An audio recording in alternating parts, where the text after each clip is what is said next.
This episode of the Break It Down Show is brought to you by Lions Rock Productions. That's us. We publish, evaluate, and develop podcasts just like this one, consult others to build their own, and create associated content and content marketing strategies. So if you're launching or expanding your social media presence, your business or your personal brand, or if you just want to take your media presence to the next level, Reach out to us on Twitter at Pete A. Turner, or at JohnLG69. at the Break It Down Show. There's 1,000 ways to get a hold of us.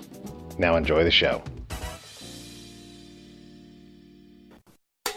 This is Jay Moore. This is Greg Proof. This is Dan. This is Stone. Dexter from The This Offspring. is Nathan This East. is Sebastian Younger. This is David This Labb. is Stuart Copeland. This is Mick I'm Gillette. Krista This is Vernoff. Dr. Bob Greenberg. I'm Laird Hamilton. This is Rob Bell. Hey, this is John Leon Guerrero. Hey, I'm Mark Valley. Hey, and this is Pete A. Turner.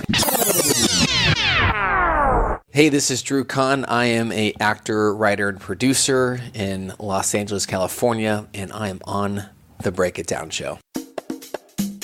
And now, The Break It Down Show with John Leon Guerrero, Mark Valley, and Pete A. Turner. Yes, you are. This is Pete. I'm flying solo. I'm down here in Redondo.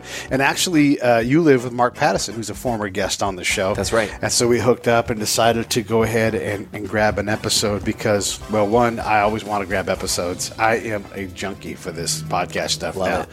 I think I've got 40 shows in pre-production. 40. Either recorded, waiting for the date. Like we tried, we had 3 different dates, ended up back on this. This is the 4th date. Exactly. Technically. Yep. It took us some time to get our schedules. That's how it goes. aligned. So, I appreciate you being here. Hey, thanks for having me. I'm excited, and I love podcasts. And I always wonder, how do you decide? Like, do you ever jump episodes up? Do you mix things up according to topical things? Like, how do you air stuff? For sure.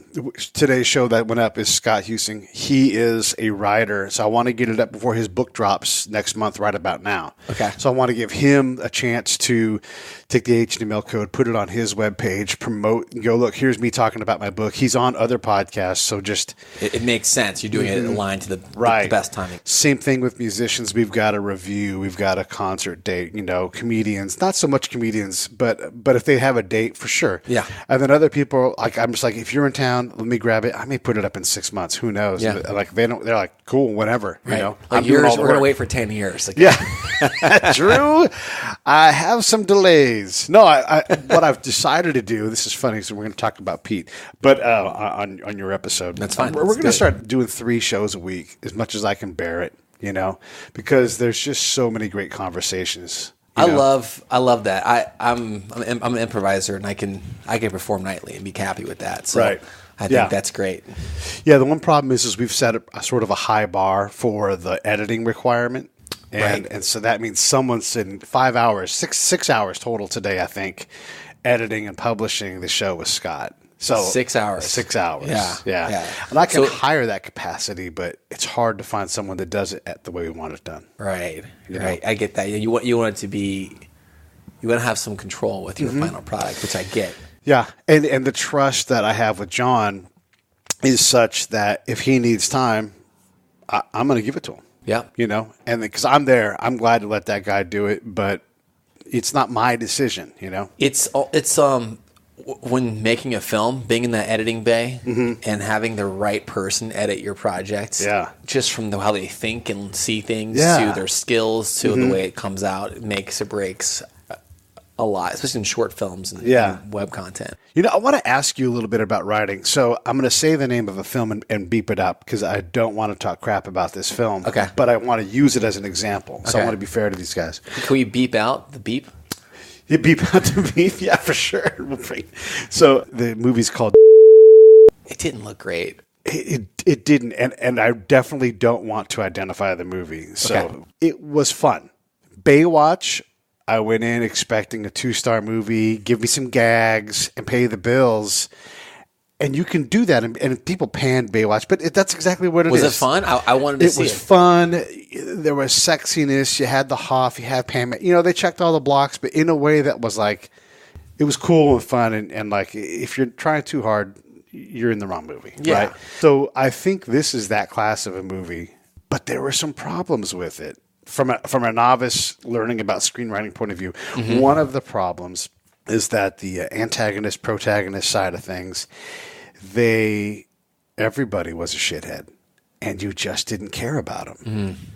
There was also this dead-end plot line that it was really hard to deal with what had happened. I'm going to give you some context on this. So the main protagonist comes in, and he's absolutely a jerk. And so his wife and him have a fight. And as she's acting, and listen, I'm being unfair, but this is what I saw. But you're the audience. Right. You're the guy that should be loving this type of film. Right. And this is my audience, you know? It's like your this audience. was all us. Yeah. Okay. So the wife comes down, and I don't know what emotion she's trying to portray. Not because she was trying to give me a complex portrayal, but because it was just disjointed. It wasn't clear. Yeah, I didn't know if she wanted to stay or go. The lines didn't support what she needed to do. And it was just that scene in particular, because I'm trying to write a screenplay. Right. And so I've been trying to pay attention to these things. But it was a mess. So just in terms of that one scene, I don't know if she secretly wants to stay or not. But she did not. In the movie, she left. She leaves. Hooked up with a dude. And I'm like, how does this scene jive with that? And it's clarity. Yeah. In the right ways is important. You know, so if it was clear where she was at, and then her actions should support that or not. I always think about the fact of why in Braveheart are you swept away in the first 5 minutes? Yeah. And you're so invested emotionally, and then other films you're like, I can't get into it. You can sit it. You know what I mean? So You got to introduce yourself. Say who you are. You're gonna say your name, like what you're up to. Like I'm an actor. I'm this or that. All right. I'm an Uber driver. Whatever you want to plug, and then I'm on the Break It Down show. Okay. My name is Johnny Bowie. I am an actor. I also moonlight as an Uber driver. And I'm listening to the Break It Down show. Good enough. All right. So we're talking about a movie that I saw the other day. And I'm going to bleep this part out. I saw. And then one of the scenes, the wife leaves the protagonist, and as she portrays it, as I received the portrayal, it was like, did you want to leave? Are you just a little bit mad? You're going to come back? And then it turns out she was gone and done and had been fed up for a while. By the way, the other, like, there was like 3 more, maybe 2 more scenes with that storyline, and then it just dead ends. Dead ends. You know, what? Johnny's actually in that movie. No, I'm just kidding. I was going to say, no, listen, it was a fun ride. And one of the things I do want to ask, I'm going to put a pin in this question, is how come horror movies can get away with 2 stars and they're fantastic and people love them, but a movie like this is held to a higher standard, you know? So I want to get back to the wooden portrayal where, like, I'm confused and everything. Well, that's interesting because Johnny and I are in the same acting class. Okay. And we get coached on this all the time. Yeah. So it's a 2.5 year program, really, and they're just geniuses, and they coach everybody, all the stars you can name them. And it's an improvised-based technique that leads into scripts, and it helps you become a great writer because they're teaching you how to craft the circumstances, then how to execute what you want to do. Okay. So a lot of directors and writers take this technique just so they can hone their craft as well. And a lot of writers and directors, while taking the class, they find that they fall in love with the craft of acting too. Yeah. It happens all the time. Interesting. Yeah, absolutely. Yeah. So, or the actors become writers and directors. Absolutely. There's a lot of, I think Taylor Sheridan went to the studio who wrote Sicario and directed Wind River, and I didn't know that. There's a ton of, they have a list when you walk in of everyone who's working. It's insane. what do you do, though? Okay, so let me ask you this then. In terms of the mechanics, as a writer, you only have such a responsibility.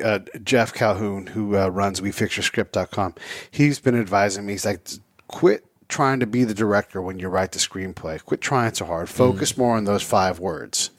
And then leave more space because the actor needs to do what the actor does. Unless you want them to be contrary to the word and you have to say you're being facetious, put that in there. Otherwise, let them figure that out. Right. And let the director figure it out. So when you get this thing and the director looks through and all the people that are there watching this portrayal, doesn't someone say, this wasn't good enough? On the writing part? Okay. Or the acting part. On the acting part. Yeah. Okay, so you're asking when they see the script and they're putting it up there. Sure. Who's to say it works or it doesn't work? Yeah. Where you have the end result that you saw in this film. So let's go from that point of view. You get the end result where the audience looks and goes, man, I was confused. like at the end of the movie, I'm like, oh, that was so unsatisfying. It sat funny, you know? Yeah. I would compare it to sports. Like you see a football game happening and the team doesn't win. And you're like, how do you do that? Right. It's so obvious. It's right there. All you can tell as a fan is it didn't work. And it makes you upset. Right. There's so many things that go into crafting. That's where famous actors talk about that they choose the writer and the director. Right. Because they have a trust that if I'm working on this amazing script I've read, it's so bulletproof, which is rare. And then I have a director that comes in that's like a master what they do. Yeah. I can do whatever I want and have freedom knowing that I'll be taken care of. So, okay. And sometimes just things don't work. I mean, you get to the editing bay and you're like, oh, we got to reshoot that. There's a famous scene, you can bleep this out or not, but in the movie Heat. Okay. Which is, I think the film you're talking about is they're trying to recreate the very next similar, Heat, yes. right? And Yeah. they fall short. Well, Michael Mann's a master, first of all. Right. Yeah. The scene where they have De Niro and Pacino. I just rewatched it. It's the scene. It's Yeah. the scene. Then I watched how they made it all, and they had a Q&A and everything.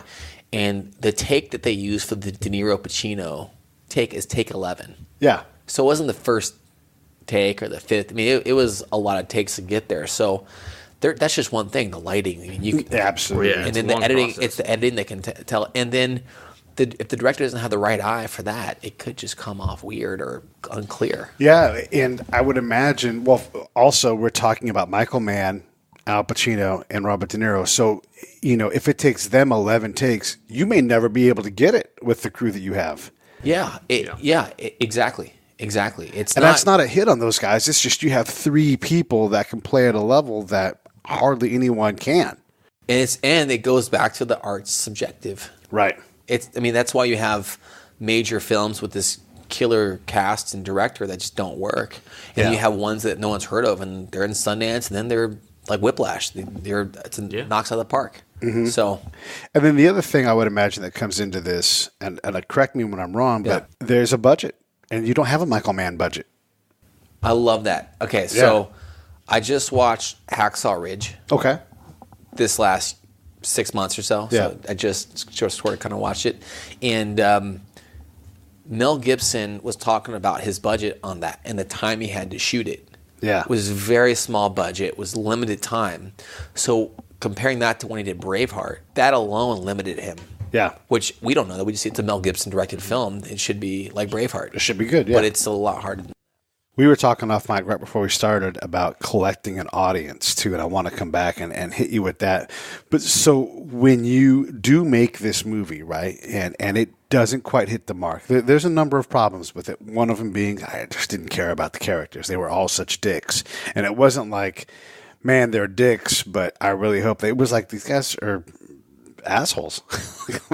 So when you take yeah, and that's just my take, but it was also my girlfriend's take. And I enjoyed myself watching the movie, but from a craft point of view, when you take that movie out and go to market for the next movie, does someone say, I see potential, let's put a little more money and let's bring in my director of photography who's going to help you, or whatever it is, or let's have this particular coach come in, because a lot of aspects were tight. Really, really good. I had a friend that was editing on Brad Pitt's film, the zombie one. What was it called? World War Z. Oh, World War Z. There you go. What did you say? Z80? I said Z Nation because I'm not a zombie I like guy. that. That's our next project. There it is. 82 Nation. All right. He said it was a nightmare. And it took a long time to release that. They went back and reshot and re-edited. Yeah, they had to reshoot the ending, as a matter of fact. They had to put more budget into reshooting because they just weren't satisfied with it, so... Yep. So I don't know where that leads us now. It leads us to the overall conversation of a movie. When you get it up there, the first monumental, impossible step is you actually have world-class players who are in this. These are some of the biggest names in the world on the screen, and it's your movie, and you get to be stoked about that and do a lot of celebrating. I think that goes back to experience. Mm-hmm. I just watched the documentary on Spielberg, which is 2 hours on HBO. That thing is awesome.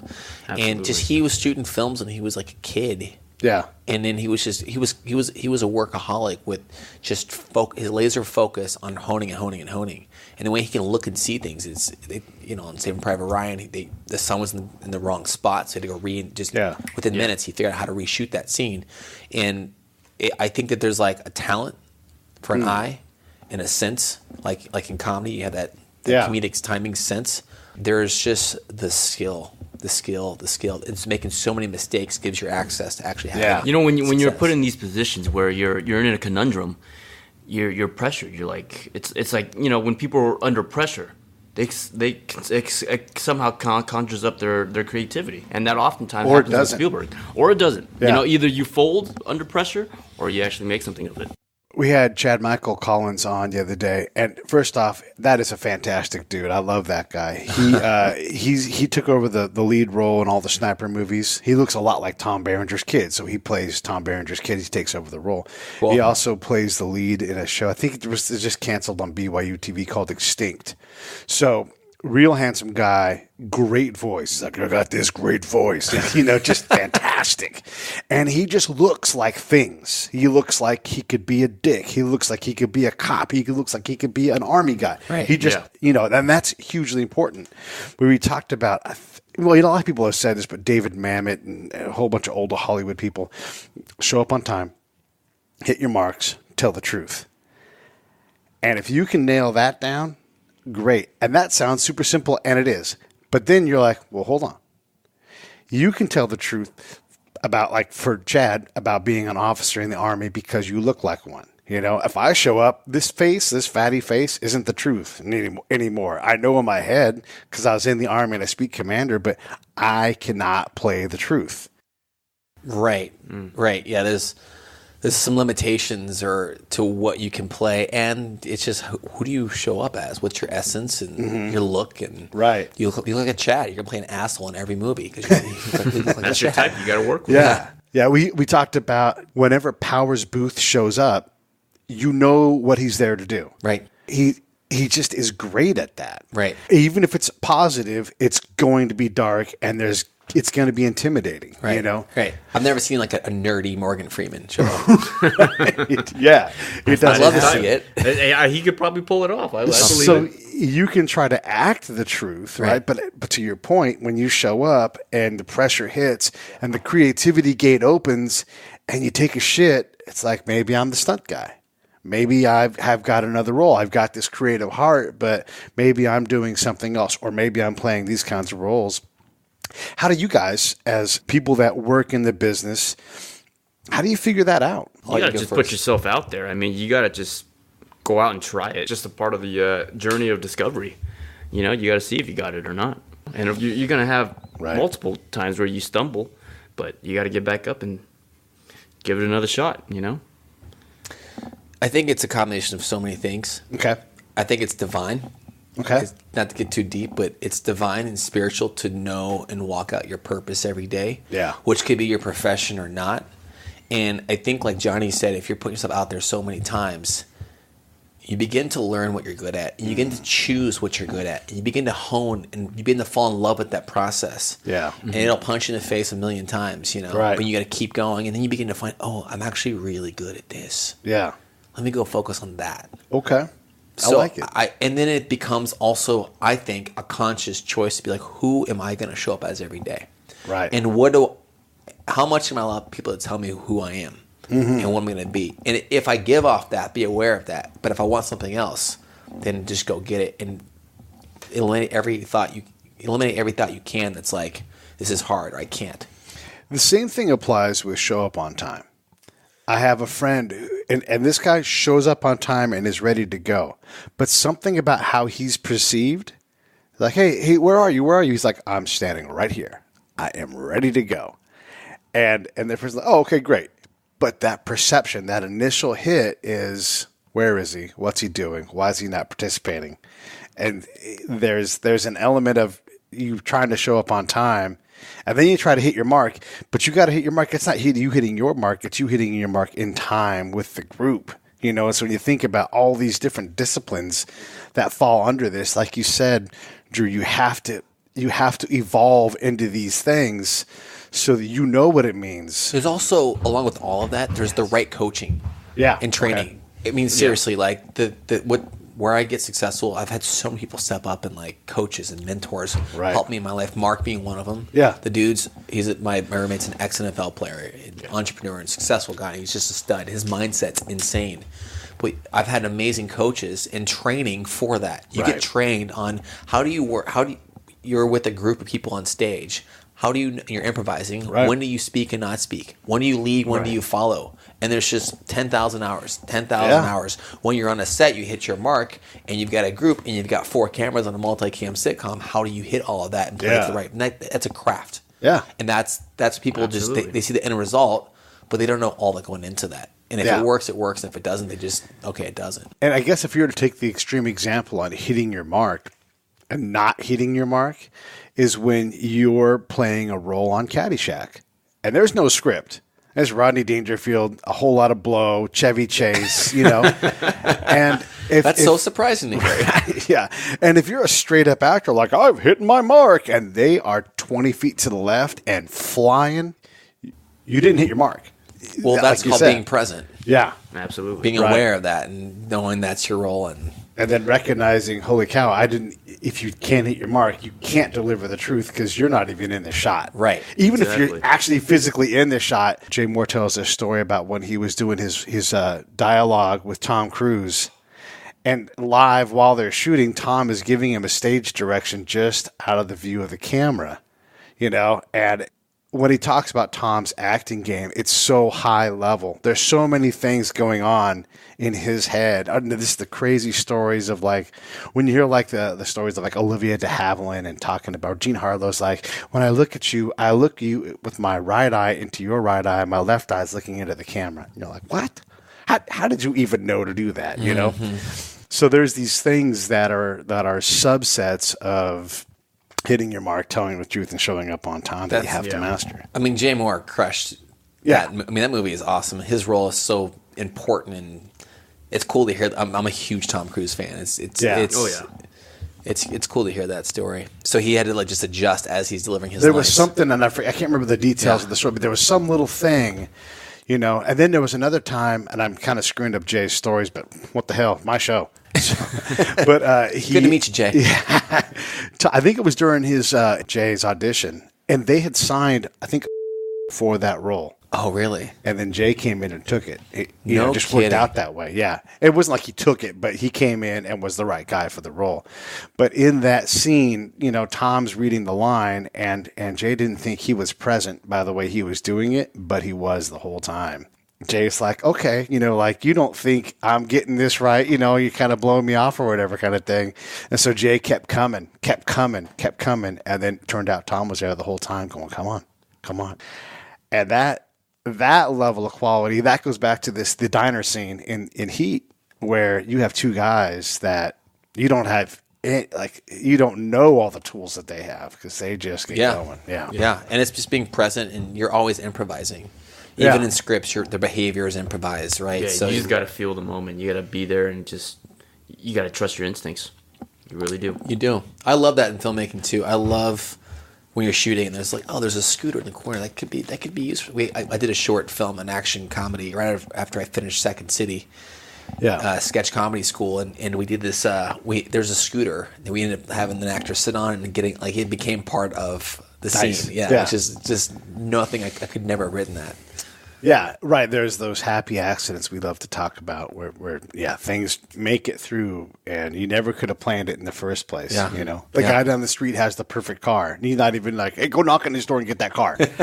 Those things are cool. So when you do go to write something, let me back up. Let me see this. So one of the friends of the show is a great guy. His name's Hilliard Guest. Do you guys know Hilliard? I don't.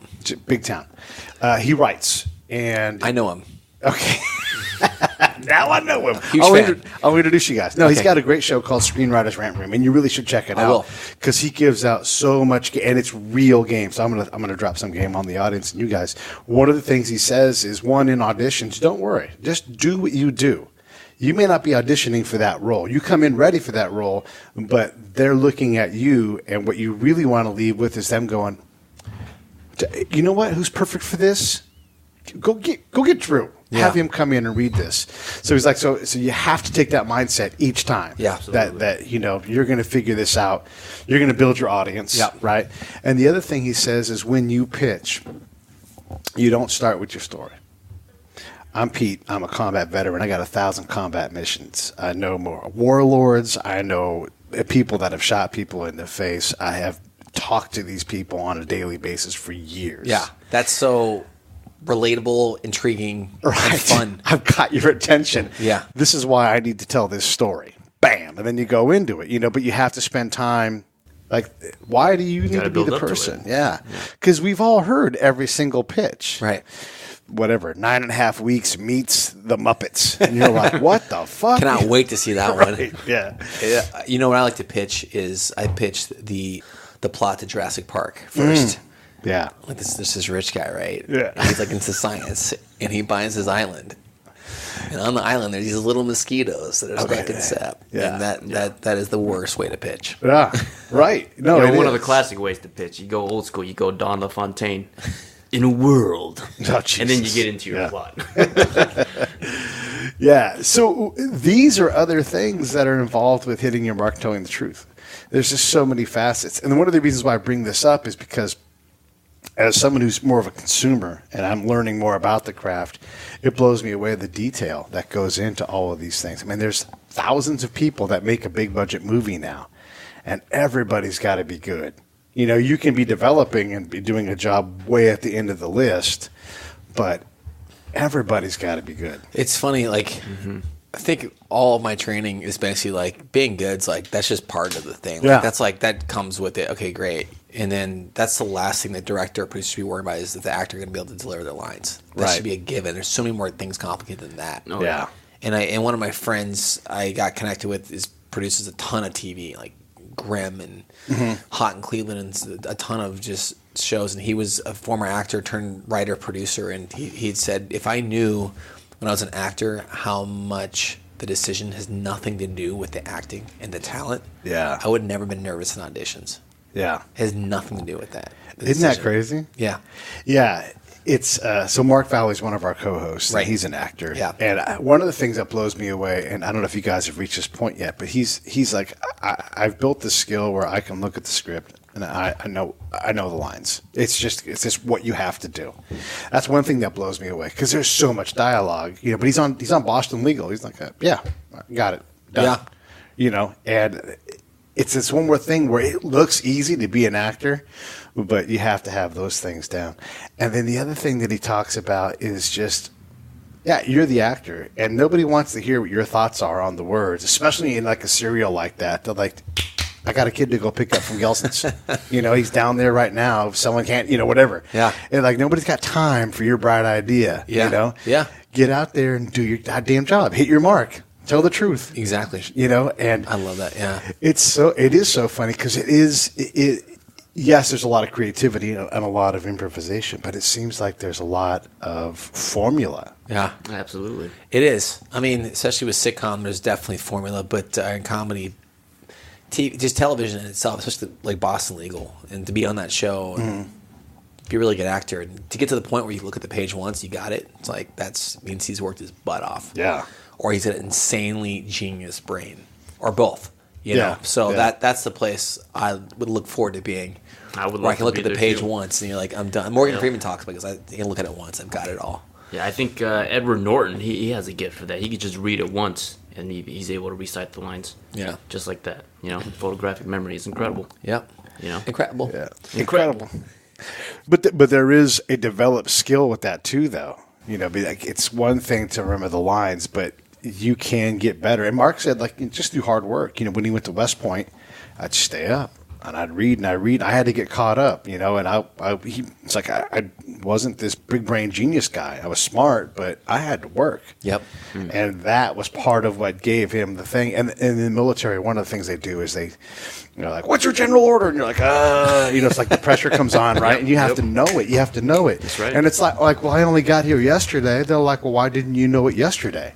You have to know it. So when you stay up all night and you memorize 500 words and then you do it. It's a muscle, man. It is. Like when I'm looking at scripts every day and Yeah. I'm like hustling on that, it's so much easier to have them off book and to deliver them, execute them. But if I slack on that memorization, then the muscle just sort of goes away a little bit. How long do those lines stay? Not like the great ones, not like the soliloquies and all that kind of stuff, but like just lines in general. Well, the great ones stay with you forever. They should anyway. Yeah. The great soliloquies especially, but I don't know.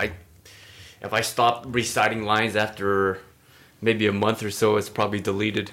Yeah. It depends. It depends on the individual, I guess. Yeah, I think a week to two. Yeah, but I swear to God, as soon as you brush up on it again, it just comes back. It comes to back. Its second nature. It can, but to really have them, it's like if I'm shooting something, I'm like every day. I'll go to bed at night, read it a couple times. I just. Oh yeah. I you can't. go to bed reciting your lines. You wake up in your mouth. The shower. Just do one little paragraph. Let me ask you guys a bit of a tough question. You both do something else besides act, write, produce, make a movie, that kind of thing.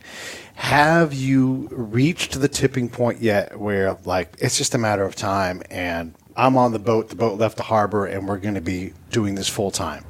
Do you think you're there, or? Yeah, I'll let you answer. I have a different perspective on that. Before I started acting full time, I did have a previous job. I used to be a field engineer for an internet service provider. That sounds exciting. That's a cool job. Yeah, it was a legitimate job. I used to climb cell phone towers and help build them out and stuff. So it was a legitimate job. Not just like, how high were these cell phone towers? Oh, these towers were.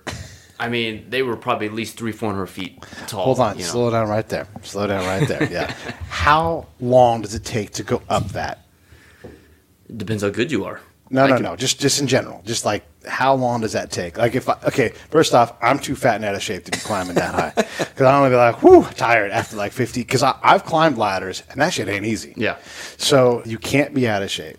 You have to, pace yourself. Because you don't just go flying up, because, you get lazy, you lose grip. And even though you're protected 100 different ways, it all hurts when you fall. Oh, absolutely. Absolutely. How long does it take to climb a 300, 400-foot cell tower? Let's say a 300-foot tower to summit the top. I would probably take about maybe 10 minutes if I'm, taking my time and doing it very carefully. You're supposed to do it carefully regardless, but right. And then, did you ever fall? Never. You know someone that did, though? No. No? No one ever fell. Okay, that's good. Did you take breaks on the way up? Like, do you say, I'm going to do 150 steps, then take a couple of puffs of air, then go up again? No, I never had to. Okay. Every time I started climbing, I climbed to where I needed to go and just got right into work. You're constantly wearing a harness. Sure. You're strapped into the tower the whole time. Right, of course. So wearing that harness gives you your confidence. Yeah. That's never been an issue. You got to make sure you're not afraid of heights. Yeah. You have to get past that for sure. Okay. Have you ever taken a selfie? Oh yeah, of course. On top of the, and when I do, I hold to my phone so damn tight. I'm about to crush that phone, because if you drop that phone, that's it. That's it. Yep. Vapor. Yeah. Okay, so you have a job doing that stuff, and that has to pay well because you're climbing 400 feet into the air and doing something technical. So that's got to pay. It was pretty decent, but. Right. Ultimately, I had respect for the job, but it just wasn't my passion. It just wasn't what I wanted to truly do. So I decided it got to a point where I'd finished some big projects for the company, and I thought that it was a good opportunity for me to part ways. Yeah. So then, I just decided to just commit myself full time to acting. Right.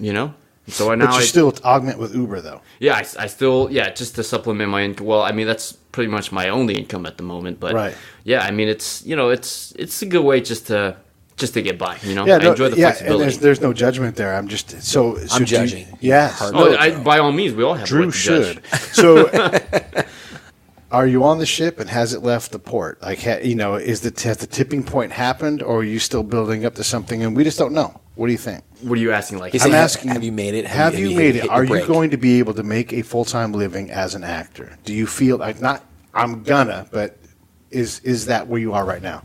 I feel that it's getting there. Okay. But I can't say that it's there yet. Right. Because right now I'm still in the process of honing the craft. Of course, you're honing the craft, you're always a student of the craft for life, you know? I mean, I'm not paying my bills acting yet. Yeah, right. So are you feel like you're approaching a place where that could be? Oh yeah, absolutely. I mean, just a couple years. Yeah, absolutely. Just, you know, from taking classes and just really working on the craft itself, it's really building my confidence. And, you know, I feel confident that, you know, eventually I'm going to find some opportunity out there. Yep. If your life ends up being, because plenty of people come to this town and do something and are completely successful, you know, beyond their wildest dreams at something other than what they wanted to be. Like Paul Williams came to this town to be a lead actor, and it turned out he's a Hall of Fame level songwriter. You know, he wrote the theme to Love Boat, I think, right? Among other wonderful songs. Right. So if you become a very successful, but not in any way notable commercial actor, is that good enough for you? Or is that climbing towers in the acting business? Well, I mean, if AT&T and Verizon hires me to climb towers for the commercials, I'll take those checks. Why not? I'll do it all day. You know? But I see those as it would be opportunities that would open more doors for me. Sure. You know? So I still think that the sky's the limit. Yeah. You know?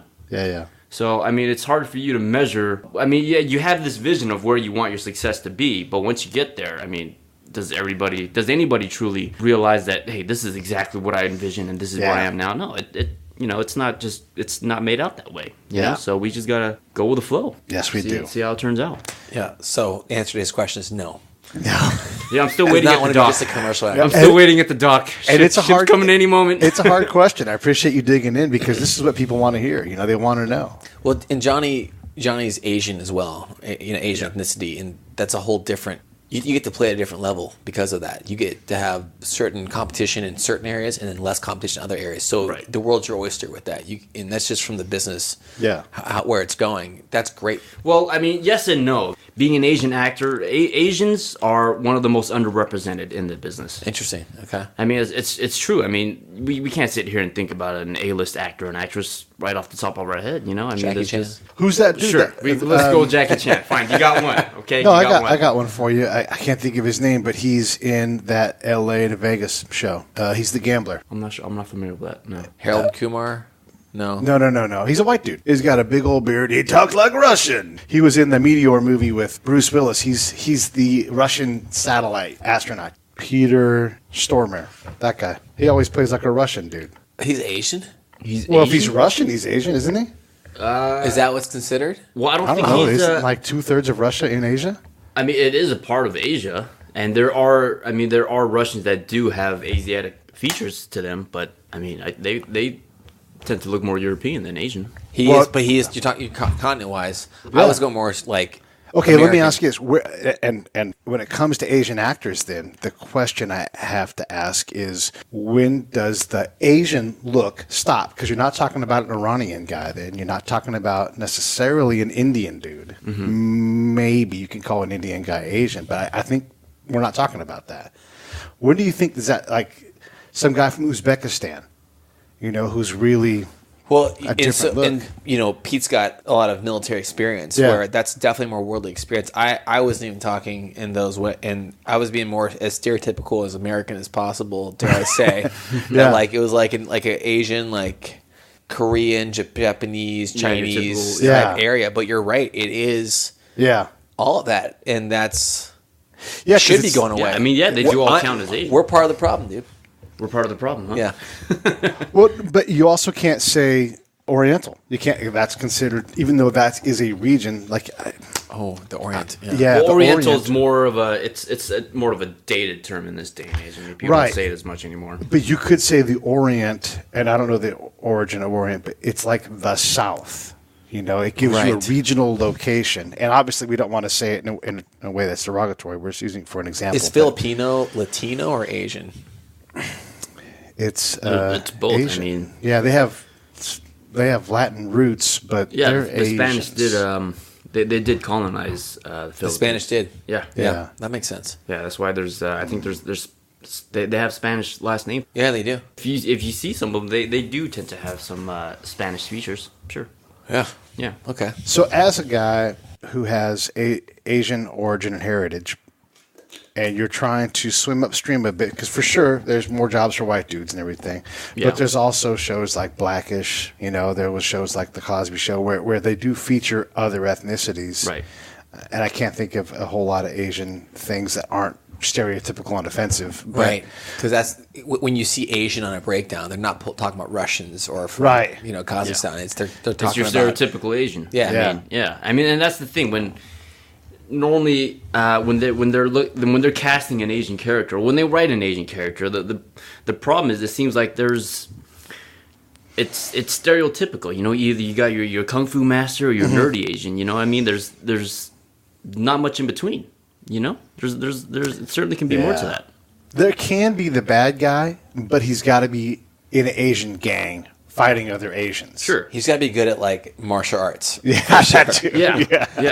Yes, and his English is broken too. He can't speak English. Yes, so that's this is one of the things that Hilliard talks about a lot. Where like, yes, you have a gay person in the movie, but they're playing the gay person. They're not just the hero, the regular, it's always some kind of special. It's always thing. Like the 1980s version that's got a lisp and like extra feminine movements. Yes. Some of the straightest, some of the most masculine men I've met have been gay men. Yeah. I'm like, dude, you got more masculinity exuded than I do. Yeah, absolutely. Yep. Yeah, it's funny when we look at the old Hollywood stereotypes and white dudes playing all the roles. We're way past that, but when you go 50 years down the road, we're going to look back and go, you know what? That's really weird. That every time there was a Polynesian dude, it was a 400-pound man. Every single goddamn time, Polynesia. Right. Yeah. You're from all of Polynesia and you ate all of it. It's just a very heavy stereotype. And we're also going to be like, we all look the same now. It's so cool. Yeah. Yeah. Is that, as writers, though, is that part of what you have to do in your time, in your context, that you have to say, okay, let me use an example so we've gone at me a little bit. Okay. When I talk about racism, I always say, look, we're all racist. I mean, humans, in general, see patterns. And we're shitty at getting things right and wrong and discerning our own mistake or our own actual genius. We just see patterns and go, when I drive through Oakland, I'm going to always lock my door because my mom locked the door. It must be dangerous here, even though you've never been robbed ever in your life. Yeah. So the next step, though, is to go, okay, so I'm going to give you guys an image. A basketball team wins a championship and there's a riot in town. What kind of person do you picture?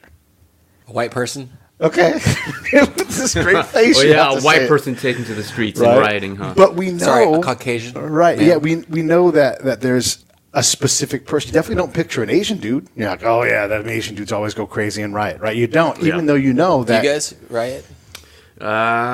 We've been known to. Yeah. We've been known to, sure.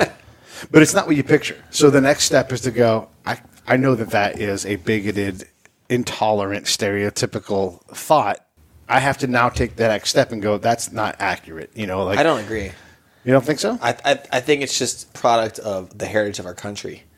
And the fact that you picture that is because that's what a lot of time that could be the areas that's happened. It's the lower demographic, which comes from slavery and like our roots and whatnot. Yeah. So I don't think it's like you're a bigot because you thought that.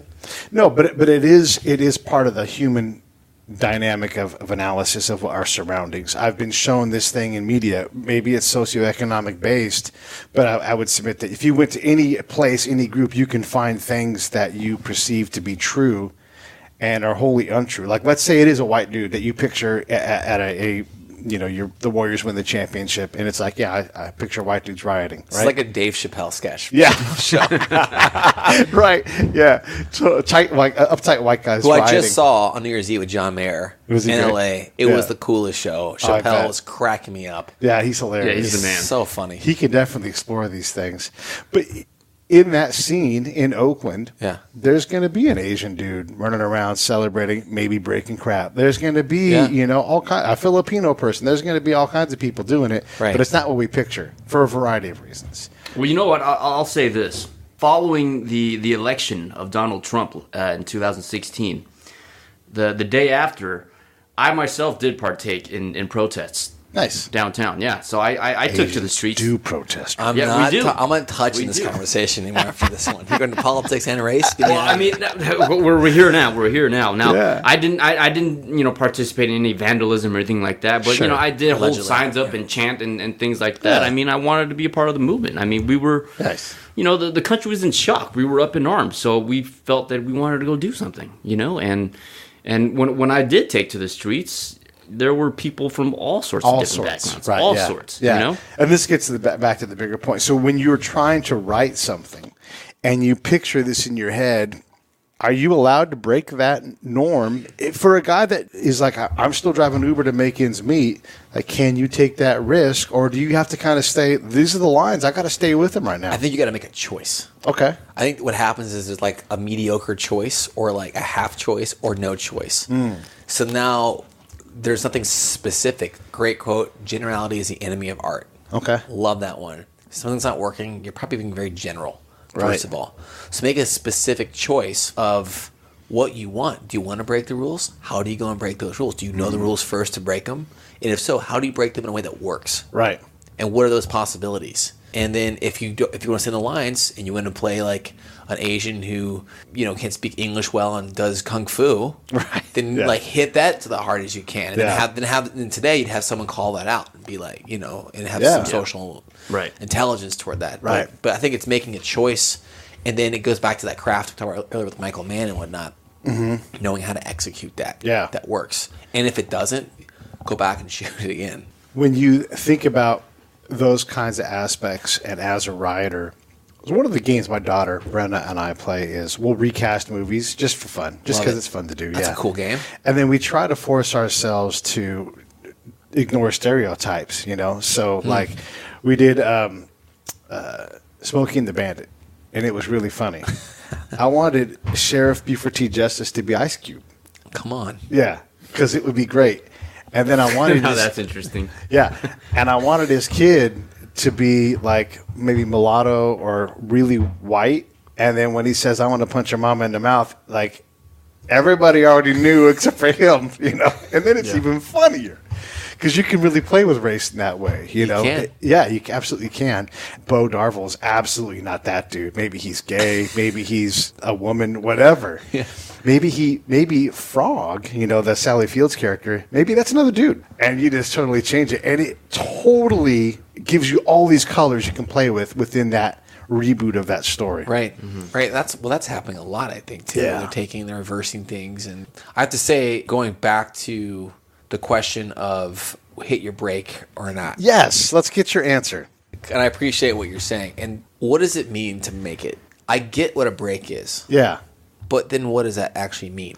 In terms of I'm an actor, writer, producer, movie maker, has that inexorably tipped towards this is what I'm going to be doing, past your control, what's going to happen? Right. There is that level that's so clear that you've hit it. Right. And it's like the upper echelon of the upper echelon. Right. Right. And we talked about Whiplash briefly earlier. The guy hit it big with Whiplash, and that's all he's doing. Right. Right. And so there is that. I just don't know that many people get to that. And I don't limit myself with that. But I look at, like, you work with Mark Valley, and he's hustling. And, right. And actually, a guy who I produced a short with was on Kevin Pollak's chat show for a long time. Okay. So he knows Mark. And sure. Kevin's always hustling. Right. And, like, you see Dylan McDermott on a plane this week. He was hustling, writing his own script, right. working on that, punching something up. I have friends, some of my closest friends are A-listers on, like, Expendables, and, like, or they're on huge hit TV shows or series reg, and then they haven't worked besides a couple recurring roles for a few years. And now they have a kid and a baby. Yeah. I have a friend I met through an organization that had 11 pilots that didn't go.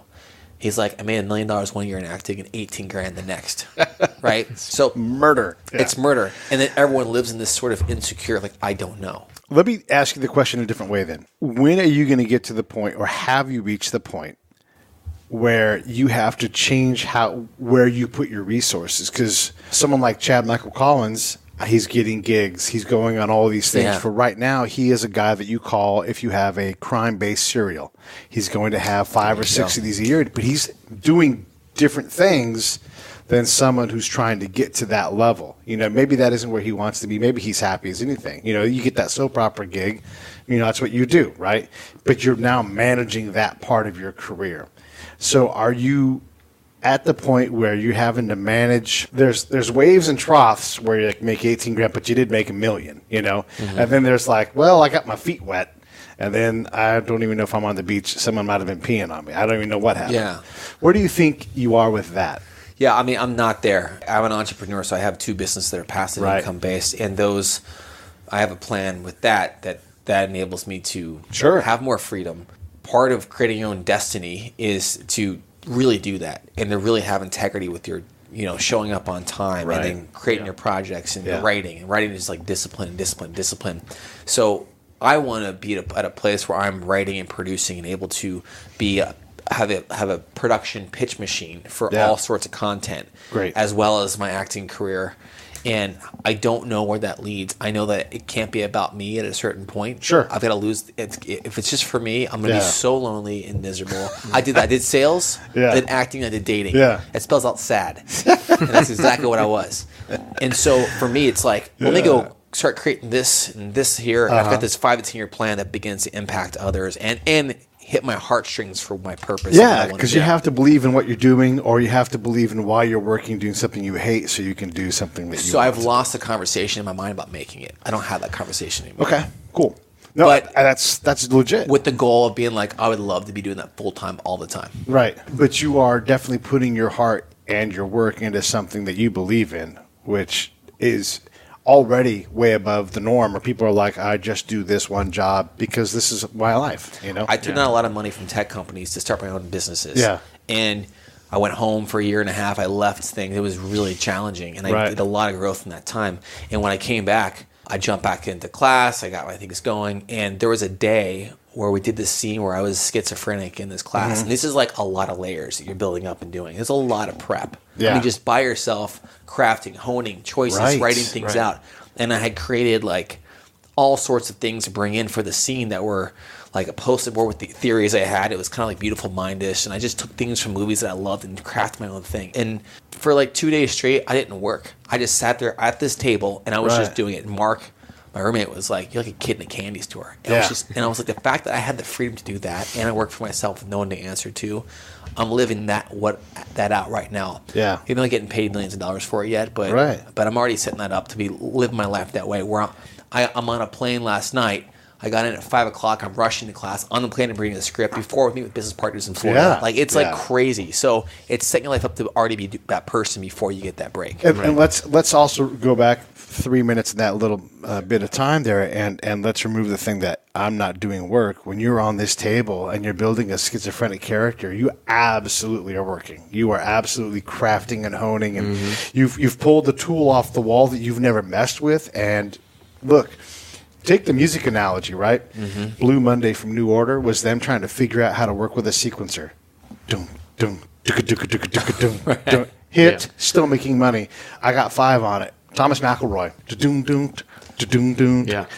Pretty much an accident. It's them like trying to figure out. He's like, I was never satisfied because the drums were flaming, Still makes money. So getting in the work shed and doing work, it absolutely counts. Right. And if it's, look, sometimes obviously you got to make yourself do things, but once you break that like procrastination layer and you get into the work, if it's not just filling your heart up with joy, this is awesome. Yeah. Oh yeah. Yeah. You get to do something. Then go find something else. Yeah. Let me change gears a little bit. Well, first off, I'm talking to Drew Cohn. At Drew Cohn on Instagram, on Twitter. I know you're on IMDb, but also tell me about your passive income business that you have, because that's important too. Yeah, absolutely. IMDb, you can IMDb Drew Cohn, Cohn, and then my business is Radiant44.com. Okay. And so we process payments for fashion brands, e-commerce websites, tech companies. We're the back-end processor for a lot of businesses and apps and whatnot. So that's huge. That's a cool thing. Yeah, and that affords you some flexibility and the ability to do things. Yeah. Cool. What about you, Johnny? What's your? How do we get a hold of and talk to you? Well, you just request Uber. You might get me. Next time your cell phone's working. Yeah. If your cell phone's working, I might be in your neighborhood. You might be lucky enough for me to pick you up. Yeah. Name's Johnny Bowie. I really don't have much yet. I mean, Instagram's Johnny. Knock that off. Just say one of them. Don't say all that negative shit. Just okay. Well, Johnny TTA Bowie's my Instagram. IMDb is just Johnny Bowie, B-U-I's last name. Just still earning my stripes. Yeah. So I want you to not say that shit so much. Don't say all that. That's a qualifier. You don't need it. You're right. You're doing it. I'm doing it. You're doing it. You quit a job that was legit, that you could make money, and you were doing big projects. Yeah. So that's called a professional career. And you said, nope, I'm gonna do something else. So you're not just doing that.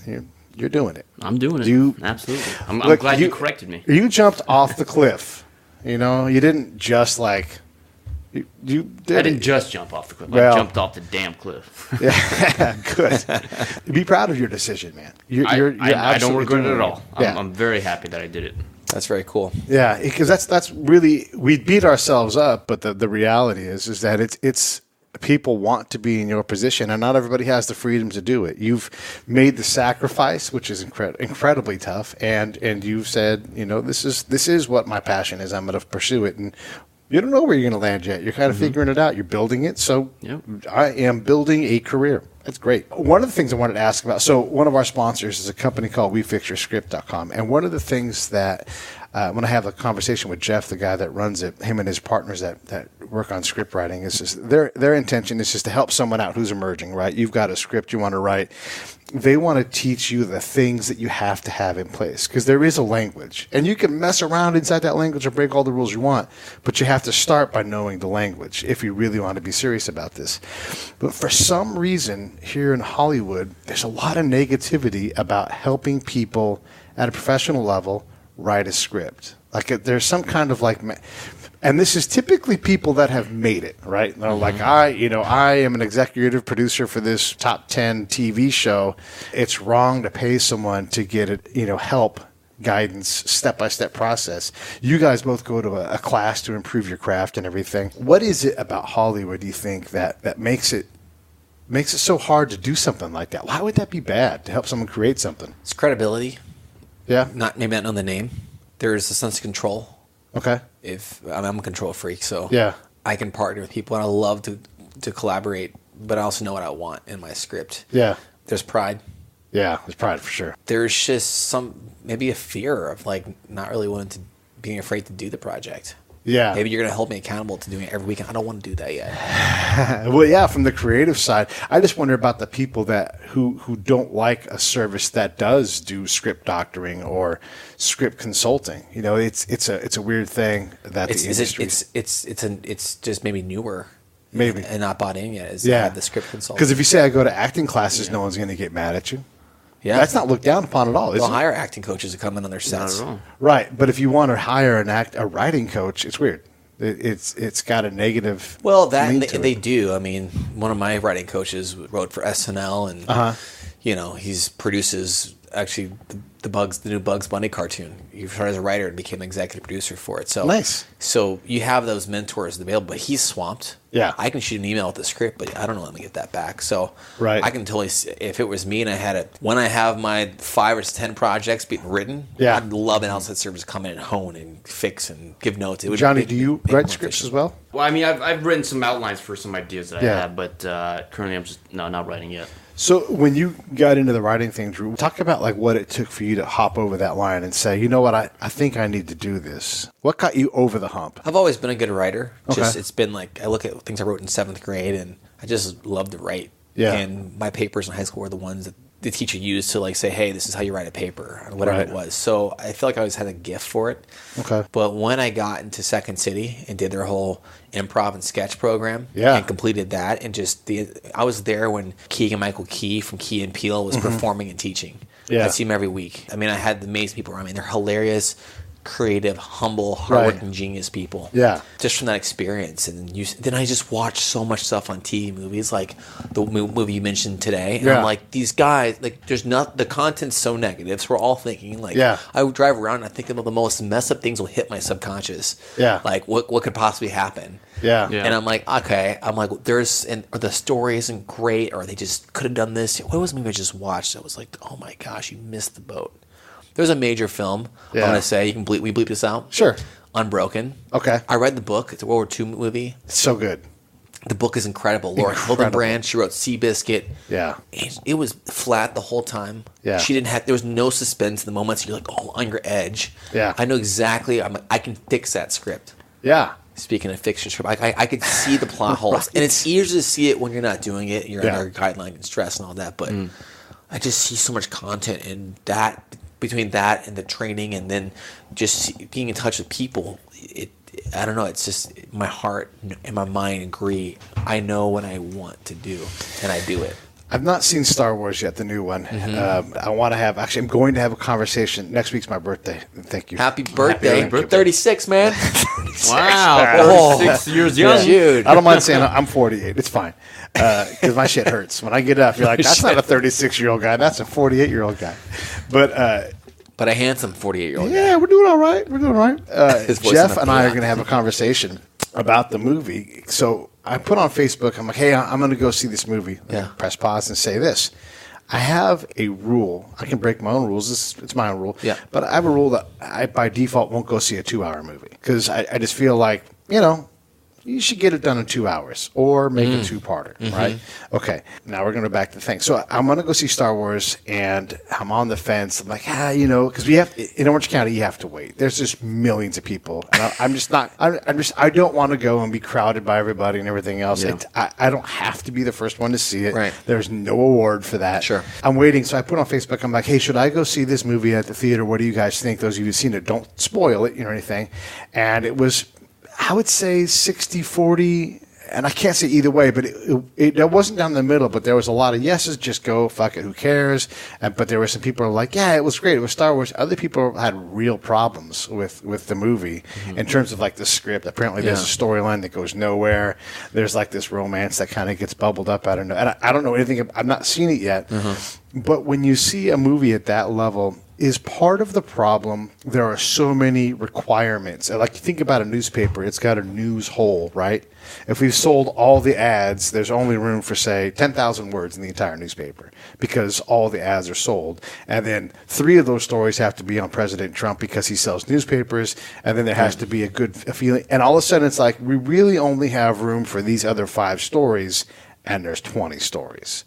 So is something like that happen in Star Wars where they're trying to hit all these elements and then in 2 hours and fucking 46 minutes they run out of time? And why not just make it 3 hours and just give us another movie in May? Just make it all at once and just be like, Christmas, May. We're going to do double blockbuster. I wish I had the answer. I mean, I it's frustrating because I saw the movie and I saw it too. Mixed feelings. I mean, I liked it for the most part, but with the magnitude of Star Wars, we as fans, we have the right to have high expectations for Star Wars, Yeah. It's a lot to take on, man. Like, it is. I consider and judge that movie. There's definitely things that could have done a whole lot better. Yeah. And in the one before, like, they killed Han Solo. Spoiler alert, mute that if you want. You saw that one right away. No, I'm fine. You can despoil. I really don't care. Okay. I hate it. It's my pet peeve. So I'm hypocritical. You don't like the Force Awakens? No, I like the Force Awakens. I just hate when they kill Han. I'm like, don't kill Han. Oh, yeah. Yeah. I know. You don't need to make that choice to make it, because I didn't make me love the movie more because I did it. Yeah. Yeah. And then I just rewatched Gravity. I buy movies on iTunes. You love that movie. I love Gravity. You are on Facebook. Yeah, I pay attention. Dude, you're so Pete. I love you, man. I'm here to help. I'm here to spread love. This guy is so giving. So I watch Gravity, and then I rewatch it. I watch all the extras and how they made it. It took me. They crafted this thing, and that movie's a freaking masterpiece. It's great. And they talk about not having. That's a visual movie that takes place in space. Yeah. You okay? These are my question reminders. Okay. They talk about that the special effects don't take over the movie. It's about the story and the movie that you're in, and the special effects are adding to it. Yeah. And the trap of Star Wars and those things is like they rely on things that have been previously crafted and technology rather than an awesome freaking story. I can see that. I want to say this. Dunkirk, 350,000 service members evacuated across a 3-mile wide body of water, hour and 46. That is an epic tale. Hour 46. I would just say to the Star Wars folks, cut 45 minutes out. That was an hour 46? Hour 46. I love that. I just watched that too. Yeah, and there's plenty of things you can talk about that, but the scale of that story, not even 2 hours. So it can be done. It can be done, and there's an intelligence to getting it done too. Yeah. Or I don't want to say intelligence, but there's a discipline, or it's just smart. If you can get it done in 90 minutes or at 100 minutes. Right. From what I'm hearing from the Star Wars movie, probably could have cut some stuff out and tightened it up a little bit. They also could have added some more things too. Or then change some things overall. Add 30 more minutes and then do the double blockbuster thing. Just give me a Christmas and give me a May movie and then say, we're just going to put out 2 this year. Yeah. They're doing that with 15 Avatar. minutes. Avatar, they made like 17 of them, and they're just going to release them all. Drop them every year. Yeah. Binge blockbusters. That's great. The other thing is when Han died, it was disappointing. And I get that he doesn't want to play the role and that kind of thing. But the way they killed him was very Sherlock Holmesy. I love that you said that. But and I have not read that because I was like, don't go on the bridge. Yeah, your son's a psychopath. He's probably going to kill you. You should know that. Yeah, you should know that. Right. And surprise! But Sherlock Holmes comes back from that death. So I wonder. Oh, that's why you're saying Sherlock Holmes. Yeah, because he falls off into a misty waterfall, and I'm like, wait a second. I think Han's gone. Is that what you're suggesting? Well, look, if the check's big enough, Han's back. Just watch Kingsman. Yeah. The second one? Yeah. Which I actually love, but I'm not a huge fan of the first one, but the main actor in that, he's a great actor. That guy, he's a young kid, and he's in a bunch of stuff. He's in the skiing movie, the downhill Olympic. It's like a Disney film. He's awesome. He's like he's like a nebbish character. I think he's like this stud, right? I respect that. So, but they brought back Colin Firth. He was like headshot through the eye, and they brought him back, and they justified it. Yes. It was awesome. Yes. Like some little weird technology. I was like, it's so bad. Don't spoil it works. because I've been meaning to watch it. I was surprised that they brought him back. Those aspects that you just heard about, that movie is that I love that they did that with the technology thing, and I'm like, okay, cool. You're going to go to that much and then use it. Okay, great. Yeah. But there's other things that make that movie worth watching. It's not great, but it's fun. The second one, the Golden Circle. That opening sequence is freaking awesome. I was shocked a little bit. I'm going to spoil this a little bit for you, but only because like you can rent this movie. Just plug your ears, Johnny. Yeah. Plug your ears. When the girl offers to be peed on, and I'm like, whoa, that's in the cultural vernacular now? Wait, which part was that? The antagonist girlfriend at like the rave and everything, and she tells him he can pee on her. Oh, right. And I'm like, wait, when did this? You can unplug now. When did that become part of a normal thing?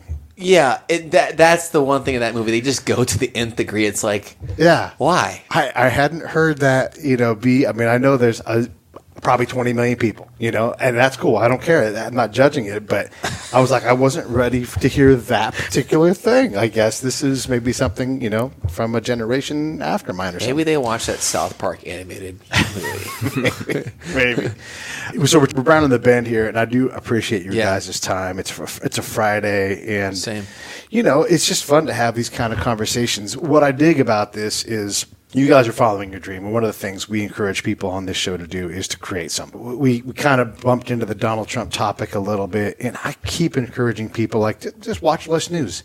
Take that hour that you go into a rage and you go on Facebook, just go write something, a poem, go play your guitar.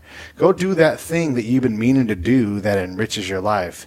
Because whether or not he's the president, it doesn't matter if you're sitting there and, like you guys, are doing something you're passionate about. You know, developing a schizophrenic character, or go crazy about the president. But don't be stuck on your phone all day long, right? Yeah. And I totally support that. And the cool thing about the Dave Chappelle concert with John Mayer, that one, when you walked in, they put your phones in a pouch that locked, so you couldn't access your phones. You'd be so present in the show. It was so much more enjoyable. And if if you can, instead of getting sucked into TV and it's distraction management.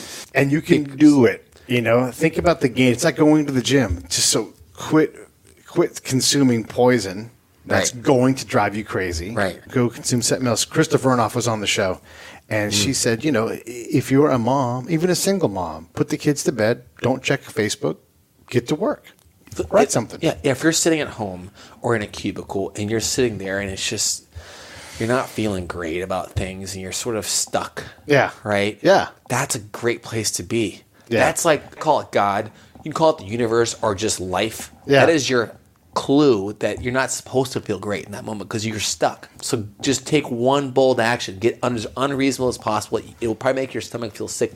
And as soon as you feel that, go do that thing. Yes. That is the thing that I feel like has helped me overcome so much. I've been in Hollywood for over a decade. Yeah. I've tested for shows. I've auditioned a ton. I've trained. I've done all. I've taken a step back. I've come back. And all this stuff, and it just becomes so much more fun to like keep getting to that moment and knowing how to overcome that. Right. And anyone is. I'll leave you with this. Yes. All right.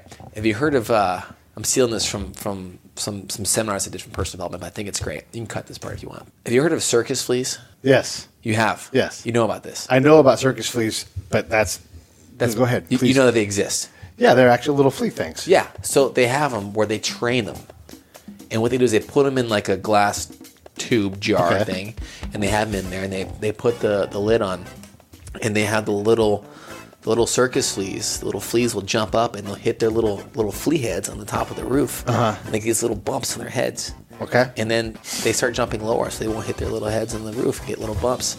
And so they're jumping lower, and then eventually they just jump low enough where they take the top off and they never jump out. Huh. And in life, it's kind of like that. Like we hit our heads so many times, like, oh, I can't jump that high. But you could jump out if you wanted to.